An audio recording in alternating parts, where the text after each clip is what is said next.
are in the QBO gym, and this is where we have numerous hands-on exercises that simulate real-life scenarios that you may encounter as a bookkeeper. Each month covers a variety of new topics and scenarios, and to make it a little bit easier for you, we break it down into 4 different sections. So if you are looking to work on your bookkeeping skills, this is the place for you. And if you want to do an entire month's worth of these all on your own, be sure to join our free 5-day bookkeeping challenge. All you need to do is click on the link in the description. But let's go ahead and get into today's exercise, which is being pulled from our October Year 1 strength training section where we really focus on sales tax. At the top here is an animated video to give you a synopsis of what is going on in Craig's world this month. He is our fictitious business owner. Further down is an interactive pre-assessment quiz that relates to that video up above. Below that are all of the exercises in this section. And at the bottom here is an optional area where after you have gone through all of the exercises and completed them in this section, you will unlock some sample marketing posts that you can use on your LinkedIn to share with everyone what you have learned so far. So let's dive into today's exercise where we are going to practice making sales tax payments. Go ahead and click on that link to have the exercise come up for you. I have it here on the right side of my screen, so let's read through the scenario. The month is over, so it's time to pay Craig's California sales tax. He has done the actual filing and payment on the state's website, so he just needs you to record it in QBO. He was late, however, so you'll need to adjust for his $15 late to file penalty.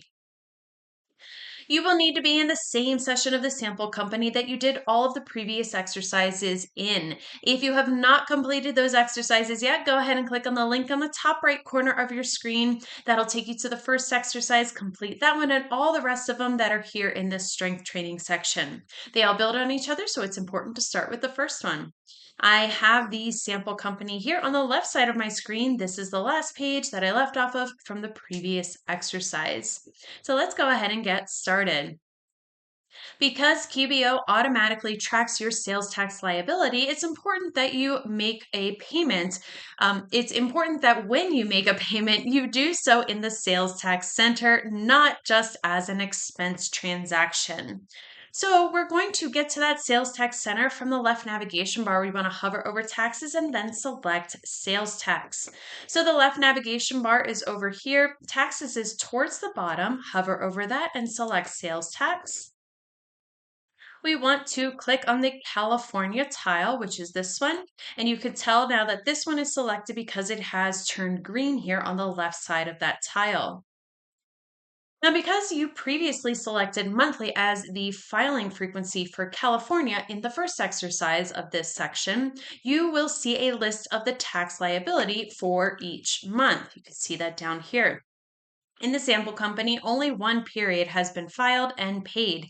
In a real life scenario, of course, you would want to make sure that each one was paid according to the schedule set forth by the state. Even if your liability is 0, you still need to file. So you can see all of these are showing as overdue, except for this one is showing as paid. Now, for the purpose of this exercise, we're simply going to focus on last month's return. So keep in mind that your dates and numbers may be a little bit different than what you see here on my screen. We're going to click on Review Sales Tax for last month. So not this first one right here, but we're going to do it for the last one. This one that the first one that says overdue. Go ahead and click on that. Now, as you saw in a previous exercise in this section, this page includes instructions for filing your return and a link to the state's website. From here, you can see your total liability for the period, and if you want to see more detail, you can even load the tax liability report for this period. When you run the report this time, it will be more precisely, it will be for precisely this particular period. You would do it right here. Craig should have included a copy of this liability report when he filed the taxes. On this page, you can also add an adjustment. Some states allow for rounding, so you will not pay the precise amount. Other times, you may have to pay a penalty, such as you are doing for this exercise. Some states offer a discount for early filing. So let's go ahead and make the adjustment. We're going to click on plus add an adjustment, which is right here. So go ahead and do that. Now, the first thing you need to do is indicate why you're making the adjustment. You could choose one of the following. Credit discount, you use this in the case of a credit or discount received from the agency. Prepayment is used when you are making an additional payment for a future return in the current filing period. Prior prepayment, you would use this when a prepayment was made previously.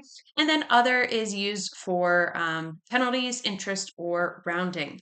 So since we are paying a penalty here, we need to select other. So go ahead and click on that into that box right there. Select the last one for other. We're going to leave the adjustment date as is. In a real life scenario, of course, this would be the date that Craig was charged the penalty. It'll default to today, which is perfectly fine for this exercise. In the account field, we want to select taxes and licenses. So click on the down arrow. You can scroll down and look for it here. It's towards it's about middle way through this list right here. Go ahead and click on it once you find it. In a real life scenario, you would likely want to set up an account specifically for sales tax fees. You could ask Craig's accountant how they would like it to be categorized. Notice that you cannot add an account from this screen. If you wanted to use an account other than what is listed here, you would have to do that in the chart of accounts prior to making the adjustment. So, and a lot of times, if you are looking to add an account, you could have that plus add up here towards the top. But since we don't have that here, if you needed to add a new one, you would need to go to the chart of accounts, add the account there first, and then come to this screen here. So the amount of that penalty was $15. So in the amount field, go ahead and type that. Click into it, type 15. In the memo field, let's adjust this so it says late fee. So delete what is currently there. Go ahead and type late fee. And then we want to click on the green add button. And now it is calculating it and has now included that $15 late fee. Now note that your total tax due may be different from what you see here on my screen, but those steps are the more important part here. So the late fee has been added and the total has now been adjusted. So we can go ahead and click on record payment, which is the green button down here on the bottom left corner. Hopefully you can see it. I don't know if my video screen is covering it, but go ahead and click on it. We're going to leave the tax amount field as is. This is pre-populated from the previous screens. In the payment date field, we're going to select today's date. You would use the actual payment date in real life, but for the purpose of this exercise, just go ahead and select today's date. In the bank account field, we want to select checking. So go ahead and click into it, select checking. And then for good measure, you can type payment plus late fee in the memo field, even though it will be recorded elsewhere. It never hurts to have like a little bit of extra documentation here. So go ahead and type that in that memo field, payment plus late fee. And then we're going to go ahead and click on record payment. That's the green button there. And here you go. You can see now that it is showing that the payment has recorded, and here's all of the summary of all of the of what was actually paid. You still see the amount here as well as the late fee and then the total that was paid. So let's go back to the sales center, our sales tax center, excuse me. So by clicking on that green button on the top here. Now, remember the sales tax liability report will not change after you have made this payment. This report only shows the sales tax accrued collected during the period. So to see the effect of the payment, you can go back to the balance sheet like we did before, or you can view the register in the chart of accounts. Let's check it to see what it looks like now. So if I scroll down, excuse me. Actually, I'm going to go just to show you. Here's the California one. I just clicked on that. You could see now that the one that we had just marked as paid is now showing a status as paid. So we tried to do in a previous exercise that sales tax liability report. Remember, you clicked on here, you clicked on tax liability report, but it doesn't show you when payments are made. So let's go take a look at the chart of accounts. To get there, we're going to click on Accountant Tools and then select Chart of Accounts. Accountant Tools is on the top of the screen. Click that, and then under Quick Links, select Chart of Accounts. We want to find the Board of Equalization payable line. This is the account used by the sample company to collect California sales tax liability. So let's go ahead and scroll down until we find it. It's not too far down on that list. Here it is. It is an other current liability. So go ahead and click on View Register. If you get any pop-ups, just go ahead and click out of them. And here you can see the history of this particular account. The ending balance is the liability still due, which is right here, either from a prior unpaid balance or from accumulating but not yet due charges. You can see each transaction that has affected this account, including the most recent late fee and payment that we just made.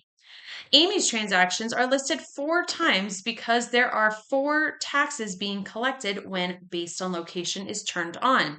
You may remember seeing them previously on the other screen. They were the California state, the Contra Costa, or Costa, hopefully I say that correct, Contra Costa County, California Contra Costa County District, and then California San Pablo City District. All 4 are zeros because Amy is exempt from all of them. Remember, we made her tax exempt in a previous exercise. Now note that you cannot make changes in the sales tax payment or to the sales tax payment nor the adjustment. So that is it. That is how you would record making a sales tax payment. Now, if you like this exercise and you'd like to do more like it, be sure to join our free 5-day bookkeeping challenge. All you need to do is click on the link in the description. We have finished the strength training section and we move on to the cool down section with our next exercise where we practice reconciling the checking account. And I will see you in the next video.